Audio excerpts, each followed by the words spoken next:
was wondering if you could speak to Poe's use of sound devices. Particularly, I mean, the mention of the curtains, I think, in the fourth or fifth stanza, and how that creates an almost onomatopoetic effect. But I had seen one printing of it. There's a line. Shoot, I'd have to look it up. There's a line where it seems to be mimicking a heartbeat, where it says, "We're dared to dream before." And I saw one printing where it had a repetition of, there was another "to dream" added on, which violated the rhythmic pattern. And I don't know if that was literally a typo, or if that was Poe adding in an extra beat to create that kind of terrified sound of a heartbeat thumping through it. So it's a great question, Frank. And one of the things that's so important here is, again, if we unpack or blow out this idea of a romantic, that Poe was sitting biographically, that he was mourning the death of his 13-year-old cousin wife, but let's, again, true, but not helpful in making sense necessarily of the poem. If we get out of this romantic idea of a poem and see that Poe was a constant fiddler. He was constantly tinkering with his poems. The Ransom Center here at UT Austin actually has this amazing 1845 copy, Poe's own copy of his poems. It is published. It is all over the United States. It's in England. It is out and in the world. And the copy we have finds Poe continuing to revise in pencil on the printed page of his poem that he's been working on forever. So in that case, there's a very good chance that Poe has gone back and is fiddling there. Because again, he always thought that it's not spontaneous feeling recollected in tranquility. It is work. It is effort. It is labor. And especially because he could hear things, we all can hear things differently depending on who's reading it, the setting. He was constantly trying to get those sound effects in the forefront. I'll have to look and see if that was, we think, an authorial revision or not. But one of the problems that you will probably encounter with Poe is the texts are really varied. And there are lots and lots of variants. That is, places where Poe both changed and places where other editors changed his work. But I think the great question about sound effects, and onomatopoeia is a massive, massive effect for Poe. I mean, the bells in some ways is the greatest onomatopoeic poem we have. It is not just based on onomatopoeia. It is celebrating the sort of ways in which those bells can continue to ring. It's why he makes up a word like tintintabulation. There's not a word in English to describe that, so he makes it up because it fits the rhythm, and it seems to be another way to describe what it feels like to live close to, those of you on campus at UT, the carillon, and to constantly hear a ringing, what that does to the mind, what that does to the spirit. So it's a great question. And in that case, yes, Poe is constantly revising. Yes, there are lots of bad text versions of Poe out there that are probably not authorial. But the mere fact that that's a problem, again, reminds us how much Poe wants his poems to be controlled. His intention, in some ways, is crucial, not just because he cares, because he's invested, but because every single word, every single rhythm, every single foot might change the reader's experience, that unity of effect that he's after. Other questions, y'all? I have a question. Yeah, Katie. Okay, so I am an 11th grade English teacher, but I teach AP language and composition. And so that's heavily nonfiction based, but I still want to bring in American literature because it will help with AP Lit in their senior year. Right now, we're really working on rhetorical analysis, and they know they're literary devices. I can bring in literary devices, but how can I kind of bring in Poe and still stay true to what I need to get done with AP? It's a great question.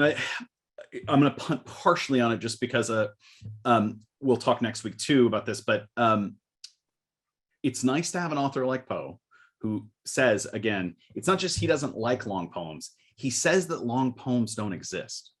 He says anything that's long and is a poem is not a poem. Because again, that sense of not just unity of effect, but a single setting. One of the things that allows us to do is to sort of, frankly, kind of steal a poem in here or there, or part. Next week, we're going to look at the beginnings of 3 different short stories. Poe is, yes, excerptable, but he's also a poet that and a writer that works really well in text pairs. Or, for instance, I'll just use this as an example. The poem I shared with you, Sonnet to Science, is a brilliant poem. It's also a brilliant way to talk about what we used to call the 2 cultures of science and art, or the humanities. And I've seen that taught in a lot of different contexts, including medical schools and in, sort of places you would not expect to find Edgar Allan Poe or poetry, that he's really thinking and speaking to a number of disciplines. In that poem, not in a necessarily generous way. I mean, it's kind of a lament for how science tries to explain everything and we should maintain mystery in the world. But it is the case, and there's a wonderful new book by a guy called John Tresh that is all about how brilliant Edgar Allan Poe was on the science of his day.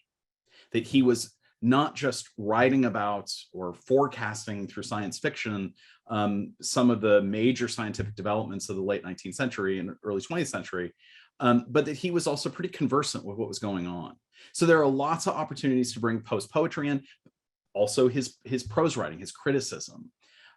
We can find ways to kind of pick up some of that material and bring it into the classroom in sort of, I won't say duplicitous ways, but in ways that still help us toward the TEKS or toward AP tests, but are really remembering that he's such a Renaissance person. He's such a sort of so conversant with so many different fields, including detective fiction. He's really interested in forensic science. So I think Poe's a great figure in some ways, Katie, because he's so interested in so many different things in his moment. And again, continues to speak to people who aren't just English majors. He's not just, I think, preaching to the choir here. Dr. Hutchison, I have a question. Yes.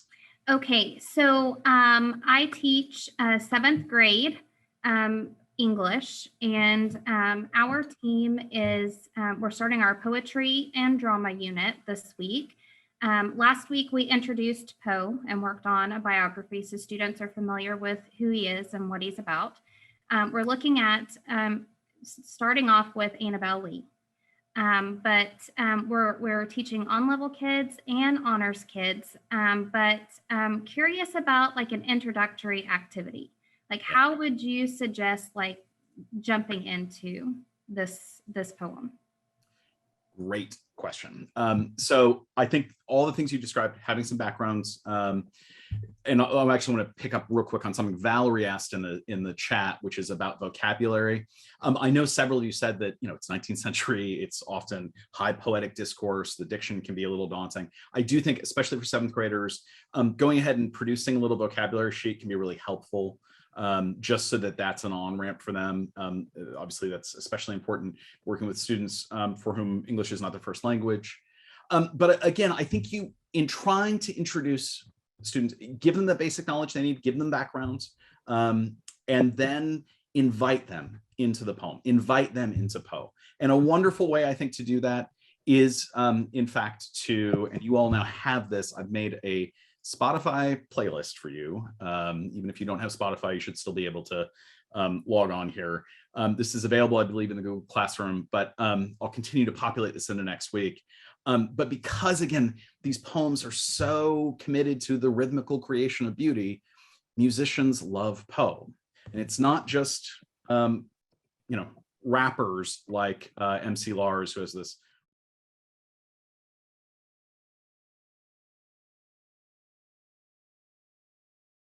Okay, so again, we've got here a contemporary rapper who's doing really amazing work and not changing a single damn word from Poe. You can compare that to Phil Oakes, the great 60s folk singer, doing the same song in a radically different way. Rachmaninoff doing an entire choral symphony of the bells. Those are ways to invite them in. With Annabelle Lee, it turns out, here she is, Stevie Nicks did a really wonderful version of Annabelle Lee.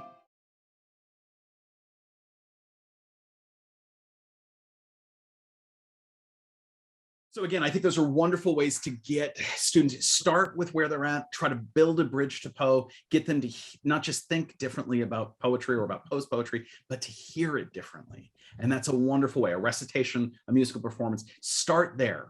And then teaching them even the literary critical terms, or getting them to pay attention to the structure there, getting them even to the story being told. I was a child and she was a child. It's a wonderful, again, invitation to students wherever they're at, that should help them to feel a little more invested.